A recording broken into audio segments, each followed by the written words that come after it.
shelters, holds me, holy land and sea.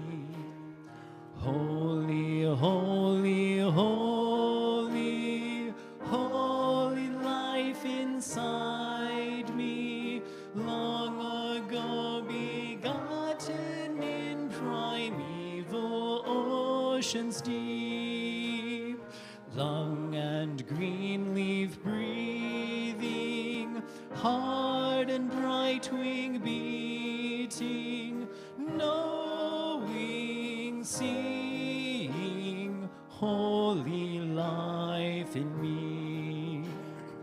Holy, holy, holy, holy ancient story, from so small a seed is born a trillion galaxies, and from one precedes us, children of the stardust, sparks rising up from holy fire are we.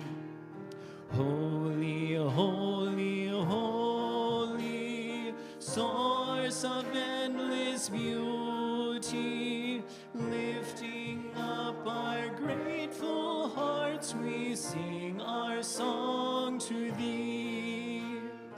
Universe that dreamed us, grow the love between us, teach us wisdom, holy mystery.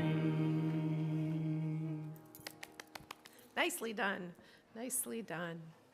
My name is Liz Roberts. I use she, her pronouns. I'm in my 50s. I have dark hair. I wear glasses. And this morning I'm wearing a tie-dyed blouse and a white sweater. I've been involved in the life of this fellowship for nearly 30 years. Now, in this time, I've done many things. I currently facilitate the Committee on Shared Ministry, and I lay lead. KUUF is the place my family has turned to in the past and now, in times of joy and in times of need, and it truly is my spiritual home. It is really good to be with you this morning on the last day of August. Our guest speaker this morning is Reverend Barry Andrews, Minister Emeritus at Shelter Rock UU Congregation on Long Island, yet retired on a different island, Bainbridge.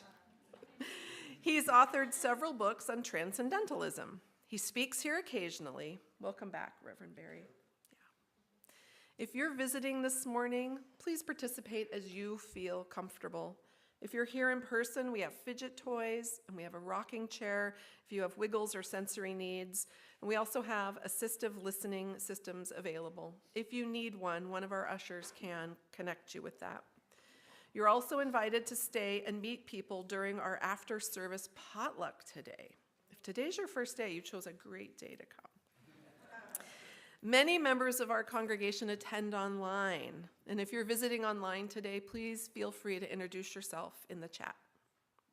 More announcements about KUUF fellowship activities are available in our weekly email newsletter, The Candle. You can sign up for this on our website or good old-fashioned paper and pen in the foyer. Please take a moment now to silence any of your electronic devices that you won't need to be monitoring for the next hour. And then let's take a few centering breaths together.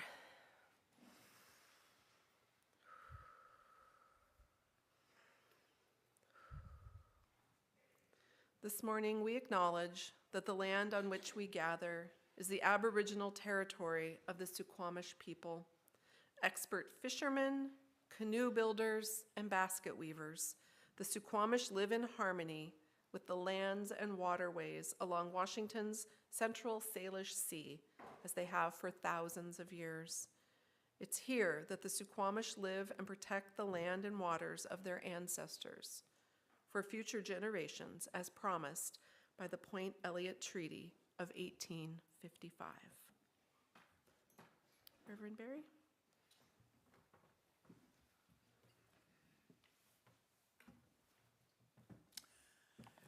Well, it's a pleasure for me to be with you again this morning on this bright and beautiful day. Well, let's see. I'm about 5 feet 8, at least last time I looked. I have white hair. I'm wearing a colorful jacket. And I wear glasses. And our opening words this morning are "Look to this day," which is from the poetry of the Hindu writer Kalidasa. Look to this day, for it is life, the very life of life. In its brief course lie all the verities and realities of human existence, the bliss of growth, the glory of action, the splendor of beauty. For yesterday is but a dream, and tomorrow is only a vision. But today, well lived, makes every yesterday a dream of happiness, and every tomorrow a vision of hope. Look well, therefore, to this day.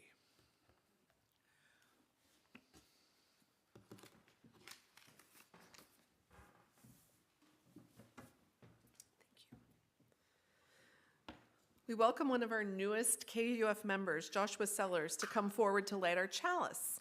Josh has attended KUUF since January, and in that time has joined the choir, started singing solos, no less, participates in the youngish UU group's social events, and has marched at protests with other social justice committee warriors. Josh is a woodworker here in Bremerton and enjoys filling his spare time, I don't imagine there's a lot of it with all that, with game nights, crafting, and caring for his pet ferret, Cranny. Join me now in lighting our chalice. If you have your own chalice or candle at home, please light it as I read our chalice lighting words. As we light our chalice this morning, let us remind ourselves that we should treat one another kindly because we are all part of one family. To take good care of the earth because it is our home, and to live lives full of goodness and compassion, because that is how we all become the best that we can be. Thank you. Please join me now in the spoken affirmation. The words will appear on the screens. We gather as a caring community, seeking life's deeper meanings. We value diversity and affirm the worth of all living things. We strive to speak truth in love, to act for justice, to grow in spirit, and to care for the earth. We celebrate with open hearts and minds the creative power that sustains and transforms us. Please rise in body or spirit to join in singing hymn number 140 from our gray hymnal, Hail the Glorious Golden City. Now, while the words might be unfamiliar to you, I know you will recognize the tune. Also, there is a fourth verse that will not be in your hymnal, so don't think that you've lost your mind or anything, but it will be on the screens.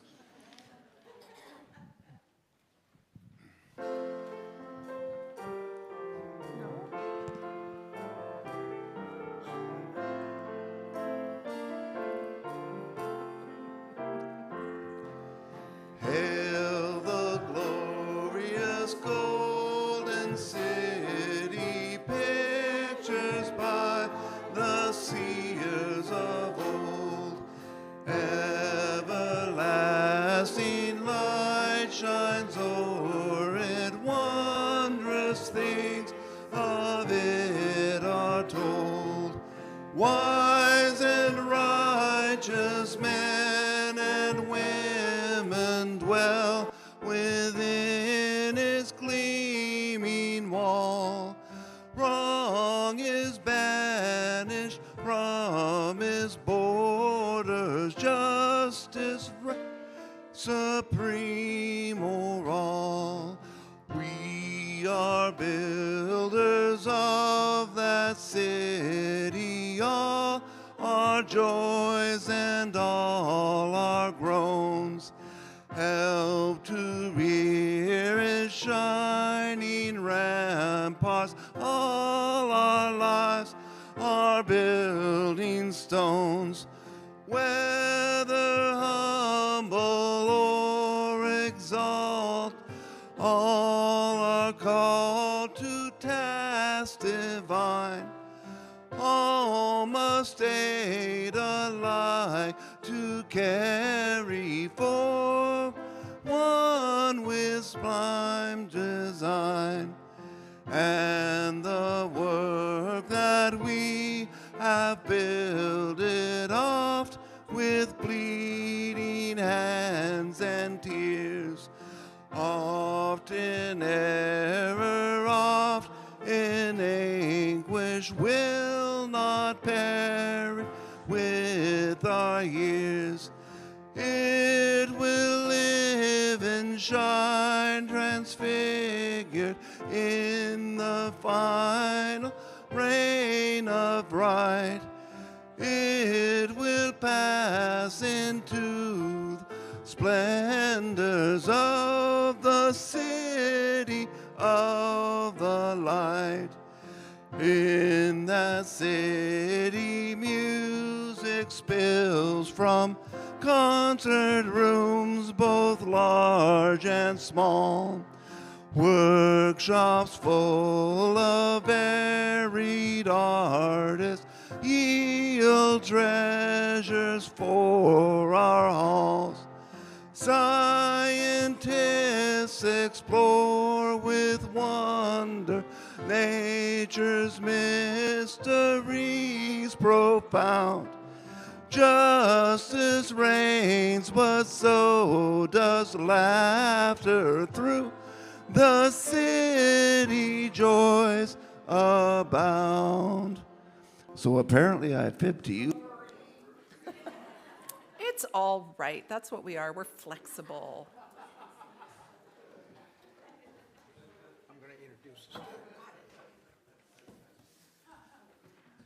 Well, we're going to hear one of my favorite stories called Henry Works. It's in a series of books by D.B. Johnson. Features Henry, a bear, who just happens to live in Concord, Massachusetts, and bears a striking resemblance, if not, in appearance, but in manner of life, to another Henry David Thoreau. Let's see, I had something I wanted to say about that.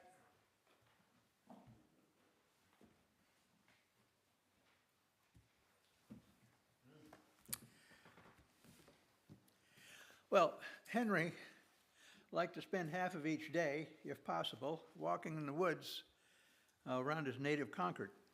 Now, many people in Concord thought he was wasting his time walking in the woods when he could be working instead.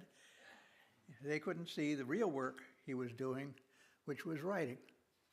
But lest we think that walking in the woods was all he ever did, we should note that he and his brother opened and ran a school in Concord for a number of years. He helped his father build a family home in Concord and was a live-in handyman and gardener at the Emerson House while Waldo traveled abroad. And he was in great demand as a surveyor as well. He also worked in the family's pencil-making business. For a number of years, the Thoreau pencils were the most popular pencils in America, largely due to the fact that Henry developed a process for grading the hardness of pencils by adding clay to the graphite. We owe our number 2 pencils to Henry David Thoreau.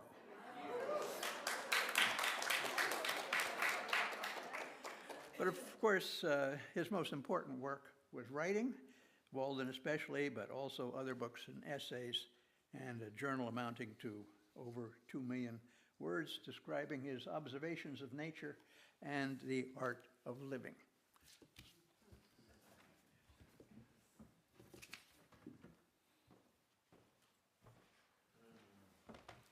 Good morning, everyone. I have refreshed red hair. I'm wearing glasses, and today I'm wearing a gray tank top with flowers on it. And like many here, especially the children among us, and maybe some adults, it is school season. And so I will be back teaching U.S. history Tuesday. And I love reading about Henry. Like Henry, I was able to spend some time in nature this summer. I hope some of you were also. It is a misty, mizzling morning. Henry steps out the door and sniffs the air. It is a perfect day to walk to work. Henry stops beside the pond to dig comfrey root. Channing walks by. "Henry," he says, "you're not doing anything today. Come fishing with me." "Not today," says Henry. "I'm walking to work." Henry puts the comfrey root in his hat and walks down the path. From the top of a hill, Henry sees clouds far away. It has been a dry summer, but he knows it will rain today. The rain will not come until afternoon, so Henry fills his cup with water and sprinkles it on the milkweed flowers. Hosmer meets him on the path. "Are you being a rain cloud today, Henry?" he asks. "I'm walking to work," Henry says. At the brook, Henry cuts a pole from a pine branch. With it, he pushes 3 crossing stones into place. He puts the pine needles in his hat with the comfrey root. Henry tramps a trail across Hosmer's field and finds a fox's den. Mrs. Hosmer is sitting at her front window. Henry calls to her, "Keep your chickens inside tonight. There's a fox around," he says. He leaves a branch of sweet-smelling pine on her window ledge. In town, Henry meets the postmaster. "Henry," he says, "I can't walk on my sore foot. Since you're not working, can you take this letter to Emerson?" "I'm walking to work right now," Henry says, "but I'll take it to him on my way." Henry takes the comfrey root out of his hat and gives it to the postmaster. It will make his foot better. Henry finds Emerson in his garden and gives him the letter. Emerson says, "The woodchucks are eating everything in my garden, Henry." "I can take care of the woodchucks," says Henry. "I'll bring them out to the country on my way to work." He plays his flute, and the woodchucks run to him.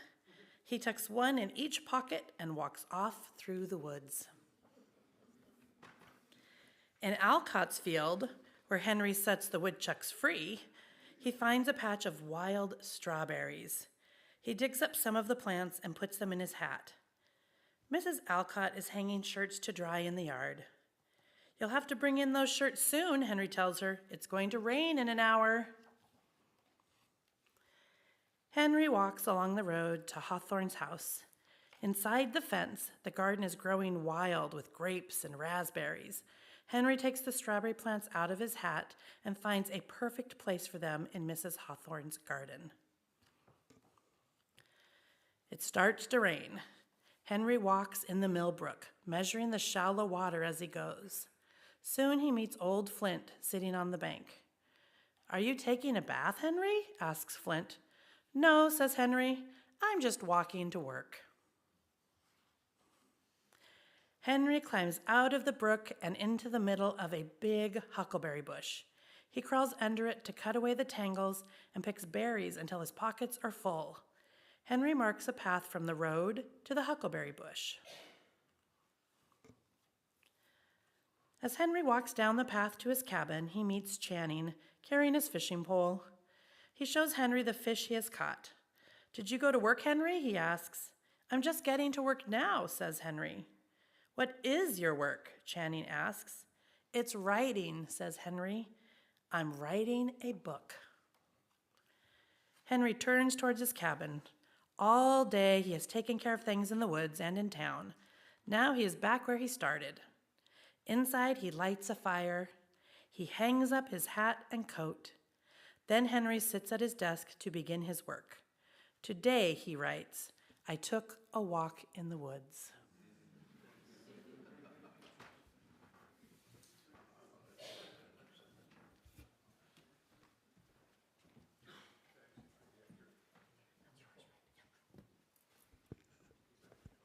Those are lovely books. You can get them at your local library if you want them. No. As a religious community, never. Together, we can do the work of many. By sharing in the sacred act of giving, we transform gratitude into generosity towards our mission. One way that our mission inspires us to act on our shared UU values is to share our weekly offering with a local nonprofit agency providing services within our larger community. Our charitable giving recipient for the month of August is the Bremerton Backpack Brigade. Teacher aside, this really helps families out. I had many of kids, they take a backpack full of food home every Friday. They bring the empty one back on Monday, and the Backpack Brigade in whatever school district fills it up again for the next week. If you would like some of your offering to go to the Bremerton Backpack Brigade, please use the envelope from inside your order of service. If you need an envelope, please raise your hand and an usher will bring you one. If you'd like your offering to go to KUUF, please put it directly in the basket. Instructions on other ways to make your gift, including a QR code to contribute online, are in your order of service and also will be on the screens. Let there be an offering to strengthen and sustain our beloved community while we enjoy a gift of music from music coordinator Brian Kenny, accompanying soloist Joshua Sellers singing, "Oh, Brother, Son."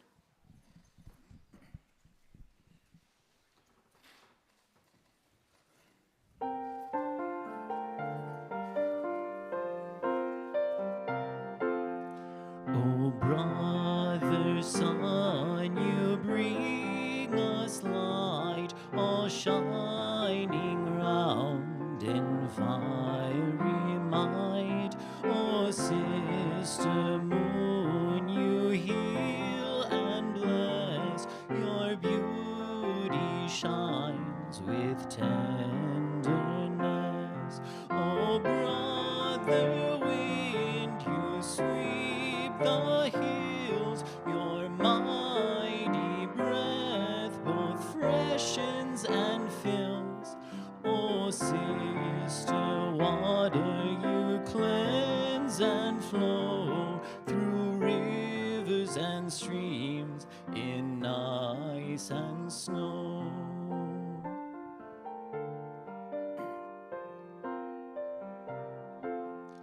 Oh, brother fire, you warm our night with all your dancing colored light. Oh, sister earth, you feed all things, all birds, all creatures, all scales and wings. Oh, sister spirit, you move in each. I find you within me I reach. Oh, Father Time, we march to your beat with hands that are clapping and tapping our feet.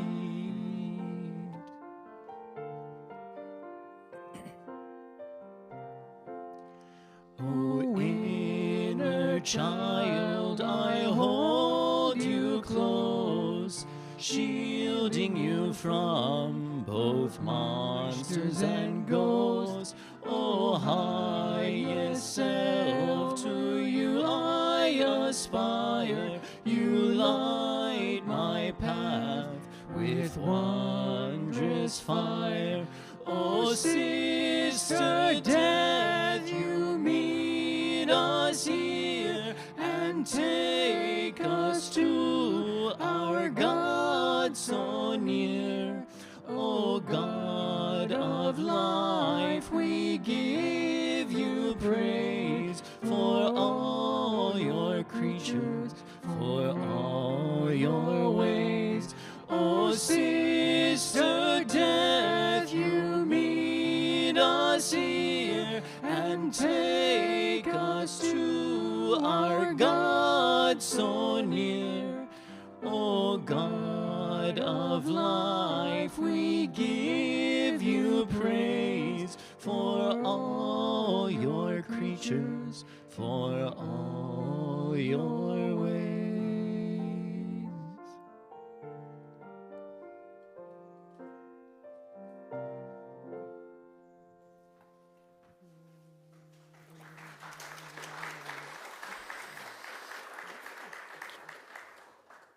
Will you please rise and body or spirit to join me in singing our children up to their class? The words for May You Go With Joy will appear on the screens.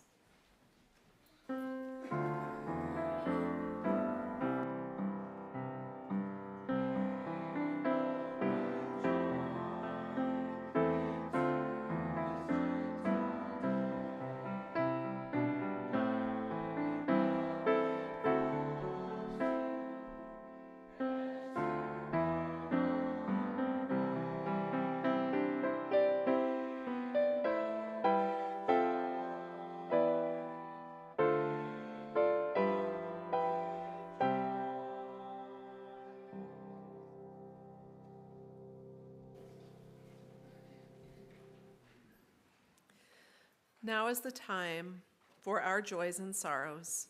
When shared together, our joys are amplified and our sorrows lessened. Brian Watson has a little joy. He says, "My joy is that someone returned or found the little pillow I sit on when I play the drums. Whoever you are, thank you." Suzanne Dunn has a joy. She says, "I spent a relaxing week in Squim enjoying the lavender. Just what I needed." I'm sure I and many others have a joy and a concern for the start of the school year.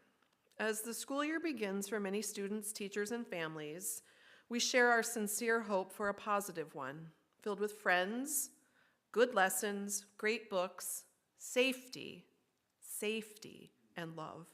May it be so. And we light one last candle for those joys and sorrows that are still too tender to share.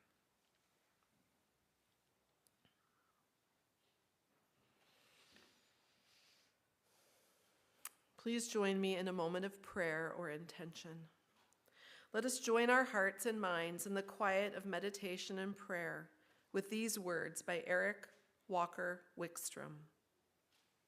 "For all that is our lives, Spirit of life, known by many names, yet by no name fully known, we gather today with hopes and dreams, and also with fears and wounds, for new school years and sweet lavender and found pillows. May we be reminded that all things come and go, that today's joys and today's sorrows will in time give way to those of tomorrow, and that those of us who have strength to share today ought do so while we can, and that those who are in need ought allow ourselves to receive, for tomorrow those roles might well be reversed. O Spirit of life, parent of all of us, help us to remember those who are not with us today, those who need what we have found here, and those who have what we here need. May we always be open to growth and change, to movement, to grace. In the name of all that is holy, and in all the holy names that have ever been uttered, and those that have not yet even been imagined, let us say, blessed be, Shalom, and Amen." Please remain seated as we sing hymn number 391, Voice Still and Small, in our Singing the Living Tradition hymnal. We're going to sing this through a couple of times. The words will appear on the monitors.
My reading this morning is from the poetry of Walt Whitman. I hear America singing. I hear America singing, the varied carols I hear, those of mechanics, each one singing his as it should be, blithe and strong. The carpenter singing as he measures his plank or beam. The mason singing as he makes ready for work or leaves off work. The boatman singing what belongs to him in his boat. The deckhand singing on the steamboat deck. The shoemaker sitting as he sits on his bench. The hatter singing as he stands. The woodcutter's song, the plowboy's on his way in the morning or at noon intermission or at sundown. The delicious singing of the mother or of the young wife at work or of the girl sewing or washing, each singing what belongs to him or her and none else. The day that belongs to the day, at night the party of young fellows, robust, friendly, singing with open mouths their strong, melodious songs.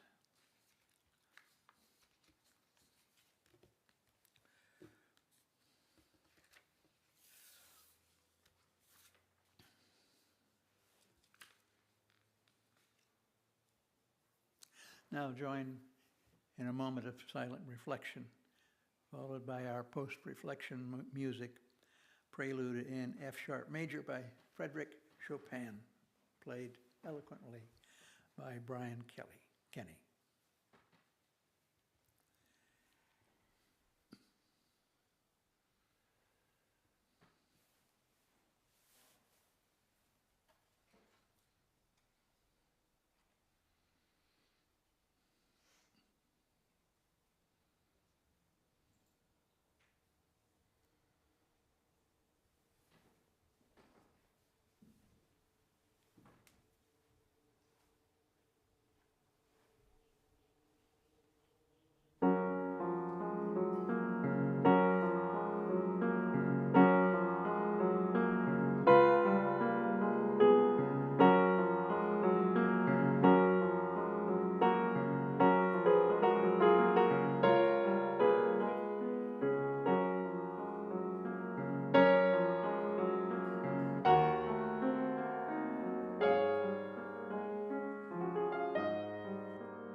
This is an anxious time for many people in our nation's workforce.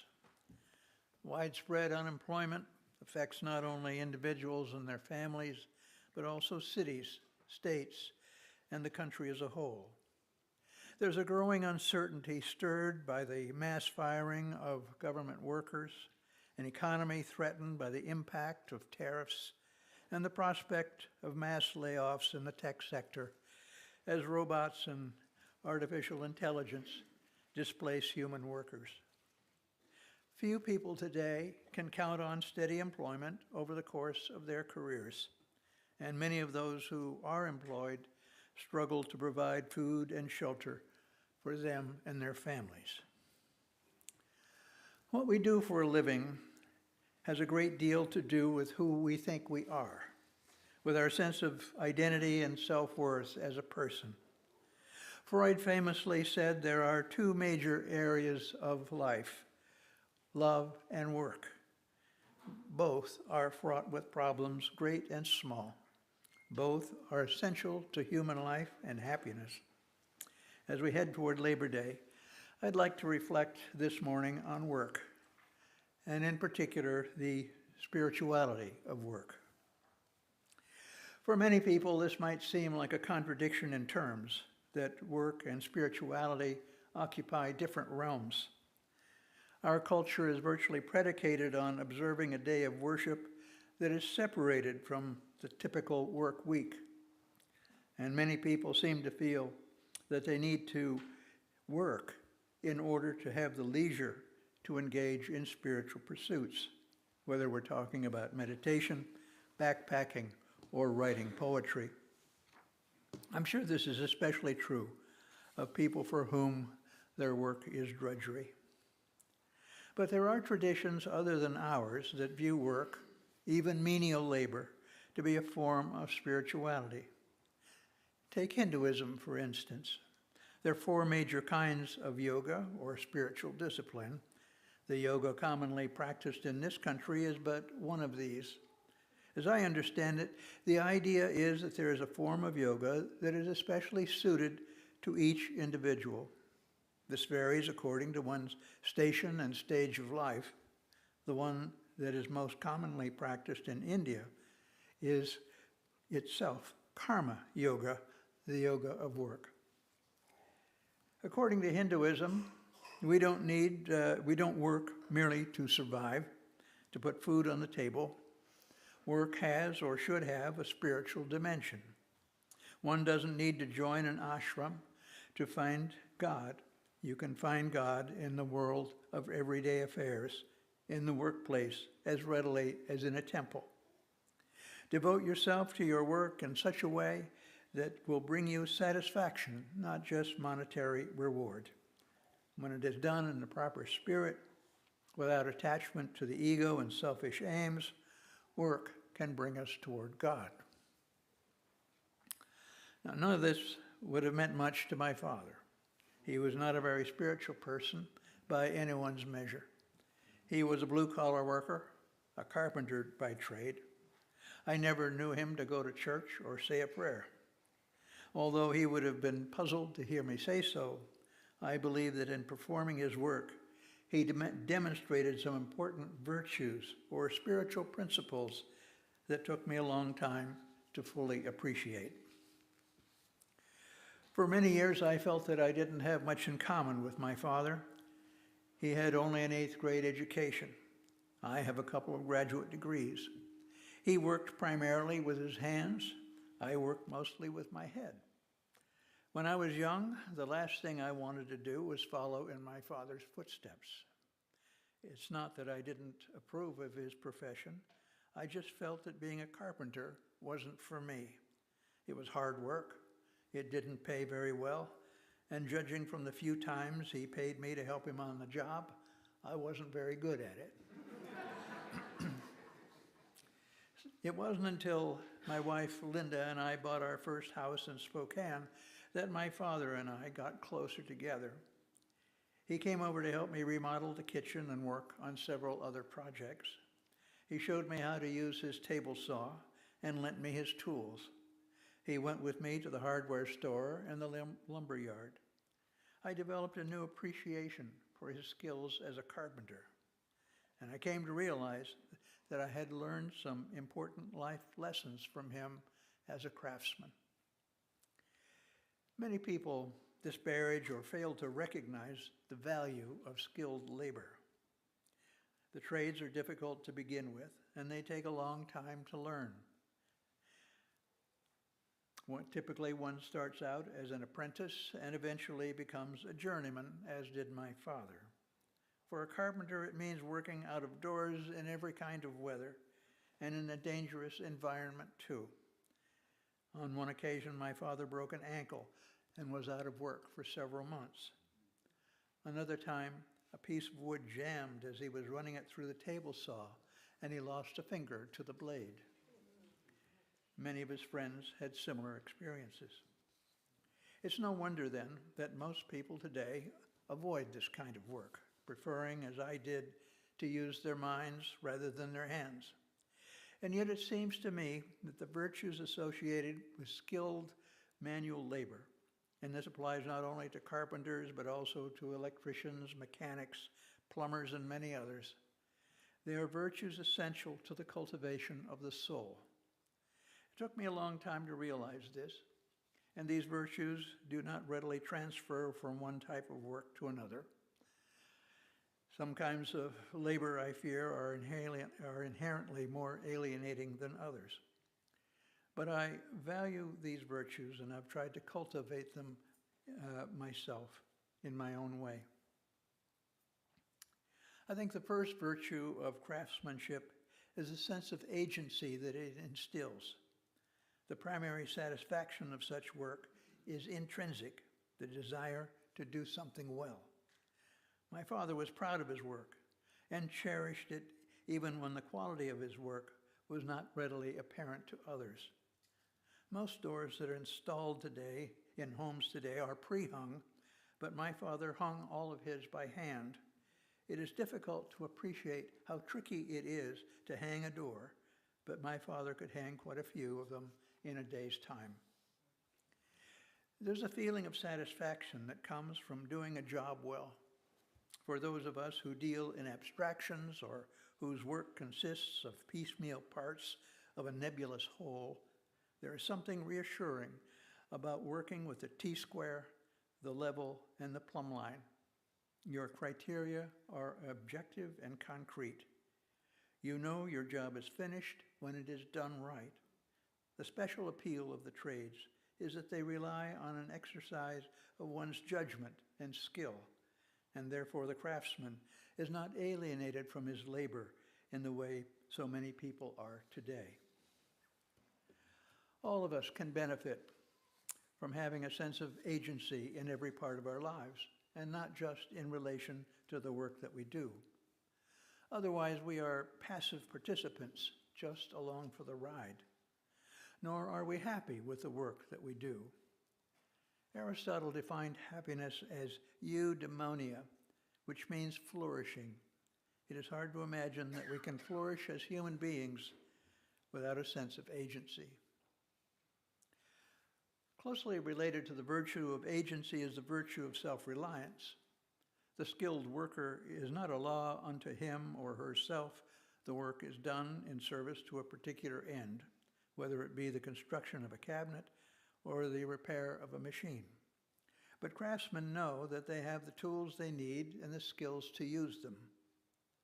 If you recall seeing Clint Eastwood's movie Gran Torino, how could you not be impressed with all the tools in his garage, so perfectly arranged and tended to? Eastwood's tools are a metaphor for the self-reliance he is trying to instill in the character of the young Asian boy he takes under his wing. He gives the boy some of his tools and apprentices him to a contractor friend of his. He calls it manning him up. But of course, what he means is helping the boy to attain self-reliance, not only on the job, but in other areas of life as well. It's hard to imagine how another kind of work might teach this lesson so well. For Emerson, self-reliance meant self-trust. Trust thyself, he said. Every heart beats to that iron string. Trusting that we have the tools for the task and the skill to use them is very empowering. Then we do not live timidly in the shadows or the reflected glory of others, but for ourselves, secure in our own sense of self and confident in our abilities. This too, it seems to me, is an example of soulcraft in the workplace. Another virtue I observed in my father, and which I find typical of those who engage in the trades, is awareness and absorption in the work at hand. The work of craftsmen is sometimes dangerous, and so concentration is important for safety's sake. But there is more to it than that. In Walden, Thoreau tells the fable of the artist of Carew, who set out to make a staff perfect in all respects. Since it could not be made of unsuitable material, he searched for the perfect piece of wood. Time passed, his friends aged, but he grew not older by a moment. His concentration endowed him with perennial youth. By the time he had finished carving and polishing the staff, it seemed that cities and dynasties had passed away, and yet the lapse of time was only an illusion. That is to say, when work is done in total awareness and with a desire for perfection, the craftsman, one with his task, exists in an eternal now. There may be other kinds of work that involve this sense of absorption in the present moment, but it is not done by the Dilberts of the world slaving away in their cubicles. When we are actively involved in our work, when we are required to be perfectly attentive to the task at hand, when we perform work that engages our capacities as fully as possible, then we feel like a person and not a cog in a machine. Although time passes and work gets done, we don't feel tired so much as energized. My father often came home in a sweat-stained shirt, but I don't recall ever seeing him exhausted. The fourth virtue that I associate with artisans, mechanics, and the like is that of deliberateness, of doing one thing at a time. Our society seems addicted to speed. We drive fast, we eat fast foods, we are impatient. At the same time, the demands of the workplace have intensified. There is constant pressure to be more productive. We seem to take perverse pride in multitasking, complicit in our own stress-induced exhaustion. I always admired my father's patience, which I'm sure was derived from the nature of his work. I see this in my son, the guitar maker, too. It takes him a month or more to build a new guitar. The wood must be carefully selected, cut, and bent into shape. The pieces and inlays must be glued in place and left to dry. The front and back of archtops must be painstakingly carved by hand. Then many coats of lacquer are applied. The process can't be rushed, and each part of it must be done in sequence, one deliberate step at a time. The virtue of craftsmanship is more akin to the slow food movement, where people are encouraged to relax and take time enjoying their meal. Slowing down, doing one thing at a time, puts things in perspective. When we're always on the go, multitasking through life, we may think we are accomplishing a lot, but we're actually missing out on things that matter the most, our relationships and opportunities to savor the moments as they pass. My father had his flaws, we all do, but in rejecting his vices for many years, I also overlooked his virtues. As I've tried in my own way to craft a soul, I've discovered virtues in my father's work that I've sought to emulate in my own, though mine could hardly be more different from his. These virtues exemplify Aristotle's notion of happiness. According to Aristotle, happiness, or flourishing, is the meaning of life. Three things contribute to a happy life: practical wisdom, excellence, and pleasure. For those who apply the trades, developing talent or skill is not only profitable, it is spiritually rewarding and a form of practical wisdom. Excellence in work consists of making a good product and of demonstrating one's expertise and high standards in the process. Pleasure, Aristotle tells us, arises only from action. Human beings are happiest when they are doing things. I mentioned earlier that we tend to separate work and spirituality. But for those whose labor promotes the virtues of agency, self-reliance, awareness, and deliberation, their work is itself a form of spiritual discipline. And so my father, though he may have scoffed at the idea, was crafting a soul as well as bringing home a paycheck. I think we can all learn a lot from the carpenters, the plumbers, the mechanics, and electricians, each singing what belongs to him or her and no one else, in Whitman's words, singing with open mouths their strong, melodious songs about soulcraft in the workplace.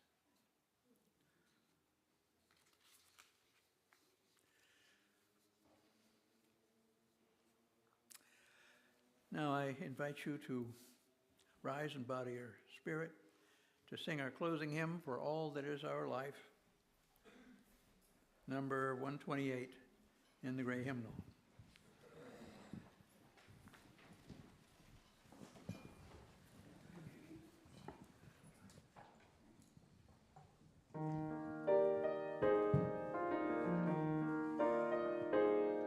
For all that is our life, we sing our thanks and praise. For all that is a gift, which we are called to use to build the common good and make our own days glad. For all needs serve, for services we give, for work and its rewards, for hours of rest and love, we come with praise and thanks. For all that is our life. For sorrow we must bear, for failures plain and loss, for each new thing we learn, for fearful hours that pass, we come with praise and thanks. For all that is our life.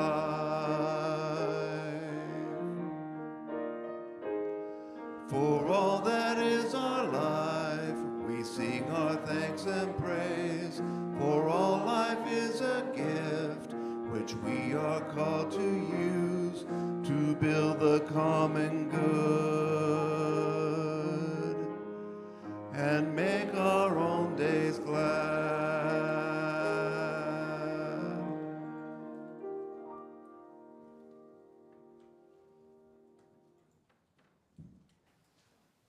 Well, after the service, our monthly potluck will be laid and served out in the foyer.